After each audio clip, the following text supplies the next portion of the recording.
السلام علیکم ورحمۃ اللہ وبرکاتہ۔ اعوذ باللہ من الشیطان الرجیم، بسم اللہ الرحمن الرحیم۔ والمحصنات من النساء الا ما ملکت ایمانکم کتاب اللہ علیکم۔ ناظرین کرام، آج کی اس ویڈیو میں انشاءاللہ ہم قرآن کریم کے 5ویں پارے سے چند اہم ترین باتوں کو جانیں گے۔ اس پارے کا سب سے پہلا موضوع اللہ عز و جل نے اس میں نکاح کی ترغیب اور مرد کی ذمہ داریوں کا ذکر کیا ہے۔ اس لیے اللہ عز و جل فرماتے ہیں وَأُحِلَّ لَكُم مَّا وَرَاءَ ذَلِكُمْ أَن تَبْتَغُوا بِأَمْوَالِكُمْ مُحْصِنِينَ غَيْرَ مُسَافِحِينَ۔ فرمایا کہ جو گزشتہ پارے میں محرمات رشتوں کا ذکر کیا گیا، اس کے علاوہ تمہارے لیے یہ جائز ہے کہ تم نکاح کرو اور اپنے پیسوں کے بدلے، مال کے بدلے تم طلب کرو نکاح کی نیت سے، پاکیزگی کی نیت سے، نہ کہ برائی کی نیت سے۔ اس پارے میں اللہ عز و جل نے باکردار خواتین سے نکاح کی ترغیب دی ہے، اور اس کے ساتھ ساتھ لڑکا اور لڑکی کی جو خفیہ دوستیاں ہیں ان سے منع کیا ہے، اور اعلانیہ گناہ اور بدکاری سے روکا گیا ہے۔ اس کے بعد مرد کے حوالے سے اللہ عز و جل نے فرمایا کہ الرجال قوامون علی النساء، مرد جو ہے ان کو قوام بنایا گیا ہے عورتوں کے اوپر، اور یہ اس لیے ہے کیونکہ اللہ عز و جل کی قانون قدرت ہے، قانون فطرت ہے کہ اللہ تعالیٰ نے بعض کو بعض پر فضیلت دی ہے، اور اس کی ایک وجہ یہ بتائی گئی ہے کہ وہ بما انفقوا، کیونکہ مرد اپنا مال خرچ کرتا ہے اپنی بیوی کے اوپر، تو اللہ عز و جل نے اس کو فضیلت دی ہے، درجہ بلند دیا ہے۔ اس کے بعد اللہ عز و جل نے شادی کے بعد اگر بیوی نافرمانی پہ اتر آئے اور یا اپنے شوہر سے بغض رکھے تو اللہ عز و جل نے 3 اصولی باتیں بتائی ہیں۔ پہلی بات تو یہ ہے کہ شوہر اس کو نصیحت کرے، اور دوسری بات یہ ہے کہ شوہر اس گھر میں رہتے ہوئے اس سے اپنا بستر الگ کرے، اور تیسری بات یہ ہے کہ شوہر اس کو مارے لیکن چہرے پہ نہ مارے، اور یہ مار بہت سخت نہ ہو، اور یہ تینوں کام مختلف حالات کو مد نظر رکھتے ہوئے کیے جائیں گے۔ اس کے بعد اللہ عز و جل نے یہودیوں کی گمراہی کا ذکر کیا ہے اس پارے میں کہ یہودی خود تو گمراہ تھے، اور وہ یہ چاہتے تھے کہ مسلمانوں کو بھی گمراہ کر لیں۔ اس لیے یہودیوں کی اپنی جو عادتیں تھیں، انہوں نے دنیا کے مفاد کے لیے اپنی کتاب کو تبدیل کر دیا تھا۔ وہ رسول اللہ صلی اللہ علیہ وسلم کو طعنے دیا کرتے تھے۔ یہودی کافروں کو، مکہ کے کافروں کو مسلمانوں سے بہتر سمجھا کرتے تھے، اور یہودی مختلف قسم کی تعویلات اور الٹے سیدھے تعویلات اپنے دین کے اندر کیا کرتے تھے صرف دنیاوی فائدے کے لیے۔ تو اللہ عز و جل نے ان یہودیوں کو اس طرح کرنے سے منع کیا ہے کہ اگر تم باز نہ آئے تو تمہیں تنبیہ ہے کہ تمہارے اوپر اللہ کی طرف سے عذاب آ سکتا ہے۔ اسی طرح یہودیوں کے جو مزید مسائل تھے، وہ مسلمانوں سے حسد کیا کرتے تھے، ان کے اندر بخل موجود تھا، وہ اللہ کے علاوہ غیر اللہ کی عبادت کیا کرتے تھے، یہودی جادو ٹونے کیا کرتے تھے۔ تو اللہ عز و جل نے فرمایا کہ یہودی اور جتنے بھی کافر ہیں ان کا انجام جہنم ہوگا۔ اس کے بعد اللہ عز و جل نے رسول اللہ صلی اللہ علیہ وسلم کی اطاعت کا حکم دیا ہے۔ چنانچہ اللہ عز و جل فرماتے ہیں یا ایھا الذین آمنوا اطیعوا اللہ واطیعوا الرسول واولی الامر منکم، اے ایمان والو اللہ کی اطاعت کرو، اس کے رسول کی اطاعت کرو، اور اپنے حکمرانوں اور امراء کی اطاعت کرو۔ فَإِن تَنَازَعْتُمْ فِي شَيْءٍ فَرُدُّوهُ إِلَى اللَّهِ وَالرَّسُولِ، اگر تمہارا آپس میں کوئی تنازع پڑ جائے امراء اور اپنے حکمرانوں کی اطاعت کرتے وقت، تو پھر اس بات کو لوٹاؤ اللہ اور اس کے رسول کی طرف۔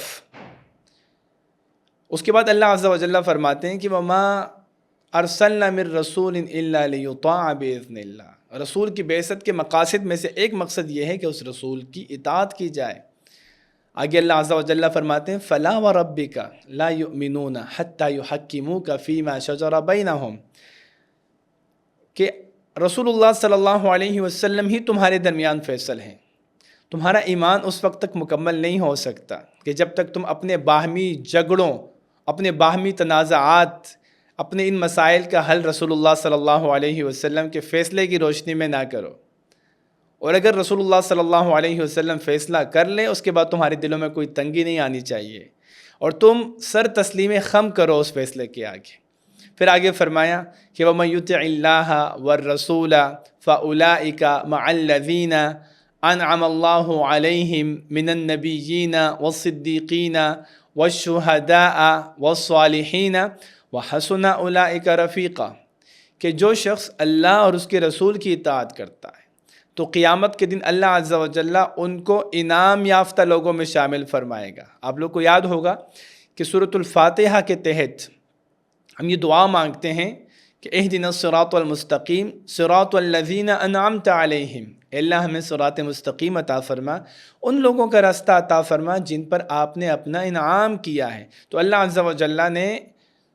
ہماری اس دعا کو اس شرط کے ساتھ اللہ تعالیٰ نے قبول کرنا ہے کہ ہم اللہ اور اس کے رسول کی اطاعت کتنی کرتے ہیں۔ تو جو بندہ اللہ اور اس کے رسول کی اطاعت کرے گا تو ان کو انعام یافتہ لوگوں میں شامل کیا جائے گا، اور انعام یافتہ لوگوں سے کون سے لوگ مراد ہیں؟ انبیاء مراد ہیں، صحابہ کرام مراد ہیں، شہداء مراد ہیں، نیک اور صالح لوگ مراد ہیں، اور ان کی جو دوستی ہے، ان کی رفاقت بہت ہی بہترین رفاقت ہے۔ اس کے بعد اللہ عز و جل نے قتال کا حکم دیا کہ وَمَا لَكُمْ لا تقاتلون فی سبیل اللہ والمستضعفین من الرجال والنساء والبلدان الذین یقولون ربنا اخرجنا من هذه القریة الظالم اہلها واجعل لنا من لدنک ولیا واجعل لنا من لدنک نصیرا۔ جنگ احد میں نقصان اٹھانے کے بعد جو کافر تھے، منافق تھے، ان کی ہمتیں بہت بڑھ گئی تھی اور وہ مسلمانوں کو کمزور سمجھنے لگ گئے تھے۔ تو اس وقت اللہ عز و جل نے مسلمانوں کو دوبارہ قتال کا حکم دیا، اور دوبارہ قتال کا حکم دینے کے بعد اللہ عز و جل نے منافقین کو خفیہ تدبیریں کرنے سے اور افواہیں پھیلانے سے بھی منع کیا کہ تم مسلمانوں کے خلاف خفیہ تدبیریں مت کرو اور تم مسلمانوں کے خلاف افواہیں مت پھیلاؤ۔ اسی طرح مسلمانوں کو یہ حکم دیا کہ تم کمزوروں کی حفاظت کرو، تم اپنی حفاظت رکھو، دشمنوں سے مت ڈرو، قتال کرو، کیونکہ ہر فائدے اور نقصان کا جو مالک ہے وہ اللہ ہے، اس لیے تم نہ دشمن سے ڈرو اور نہ تمہیں موت کا خوف ہونا چاہیے۔ اس کے بعد اس پارے کا جو 5واں مضمون ہے وہ ہجرت سے متعلق ہے کہ اللہ عز و جل نے ان لوگوں کو ہجرت کا حکم دیا ہے کہ جو کافر ممالک میں مظلومیت کی زندگی گزار رہے تھے۔ ان الذین توفتہم الملائکۃ ظالمی انفسہم، وہ لوگ کہ جن کو فرشتے ان کی روحیں نکال رہے تھے اس حال میں کہ انہوں نے اپنی جانوں پر ظلم کیا ہوا تھا، اور فرشتے ان سے پوچھیں گے فیما کنت، تم کہاں تھے؟ تو آگے سے جواب دیں گے کننا مستضعفین فی الارض، ہم تو زمین میں کمزور زندگی گزار رہے تھے۔ تو آگے سے جواب دیں گے کہ الم تکن ارض اللہ واسعۃ فتہاجروا، کہ اللہ کی زمین اتنی کشادہ نہیں تھی کہ تم ہجرت کرتے، اپنے ایمان کی حفاظت کرتے، اور یہ جو مظلومیت والی زندگی تم گزار رہے تھے، مقہور مجبور، تم اس زندگی کو بدل سکتے تھے ہجرت کے ذریعے۔ تو یہاں پر ہجرت کے ذریعے مسلمانوں کو یہ ترغیب دی گئی ہے کہ وہ ہجرت کریں، اور مسلمانوں کو یہ بات بتائی گئی ہے کہ جو لوگ ہجرت نہیں کریں گے وہ اللہ عز و جل ان سے ناراض ہوں گے، ان کو جہنم میں ڈال دیا جائے گا، اور یہ استثناء صرف ان لوگوں کی ہوگی کہ جو بے بس ہوں گے، کیونکہ اللہ تعالیٰ نے ہجرت میں بڑی برکت رکھی ہے، اور جو ہجرت کریں گے اللہ عز و جل ان کو اجر دے گا، اور اگر ان کو ہجرت کے راستے میں موت آئے گی تو ان کو اس کا بہترین اجر ملے گا۔ اس کے بعد اللہ عز و جل نے نماز قصر کا ذکر کیا ہے، اور پھر نماز خوف کا ذکر کیا ہے کہ اگر تم جنگ میں ہو، مارکے میں ہو اور میدان کارزار میں برسر پیکار ہو تو اس وقت تمہیں دشمن کے سامنے کھڑے ہوتے وقت نماز کیسی پڑھنی ہے۔ اس کے بعد یہ سورت کے آخری حصے میں منافقین کے رویے اور ان کے برے انجام کے ذکر کیا گیا ہے۔ ان الذین آمنوا ثم کفروا ثم آمنوا ثم کفروا ثم ازدادوا کفرا، وہ لوگ جو ایمان لائے پھر کافر ہوئے، پھر ایمان لائے پھر کافر ہوئے، پھر وہ کفر میں آگے بڑھ گئے۔ مفسرین کہتے ہیں کہ اس سے مراد وہ منافقین ہیں کہ جو تذبذب کا شکار تھے، اللہ عز و جل نے ان کا ذکر کیا ہے، یہ منافقین کیا کرتے تھے؟ یہ منافقین دل سے مسلمان نہیں تھے، یہ منافقین دو رخے تھے، یہ اس چیز کی تلاش میں ہوتے تھے کہ زیادہ فائدہ کہاں سے ملے گا۔ یہ اللہ عز و جل کے ساتھ مکر کرتے تھے، چال بازی کرتے تھے، یہ نمازوں میں غفلت سے کام لیتے تھے،